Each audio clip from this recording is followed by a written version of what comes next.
neza kaze murano ko yateganya ikirere cyo kuri wa kane igenekerezo rya 14 Nyandagaro mwaka wa 2025. Mu gitondo hariteze ikirere kirimwo ibicu byinshi ibururi mu ntara ya Burunga, Imwaro na Muramvya mu ntara ya Gitega hamwe no mu Kayanza mu ntara ya Butanyerera. Mu zintara zisigaye hakaba hiteze ikirere kirimwo izuba n'ibicu bike bike.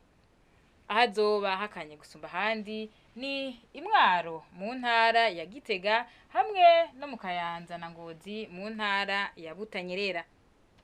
Ku muhingamo naho haritezwe ikirere kirimwo izuba n'ibicu bike bike mu Rumonge mu ntara ya Burunga hamwe no mu bice by'Ibujumbura.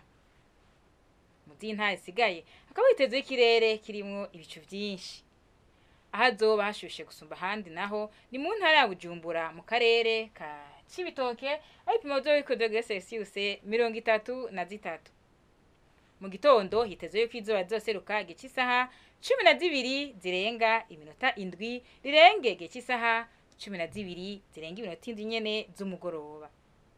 Amakuru atekanye ikirere mwategura n'ikigo Ijebu agarukiye hano. Makoye cyane kuyakurikirana Alice Ningabira nije niko ndabashikiriza naho gutaha.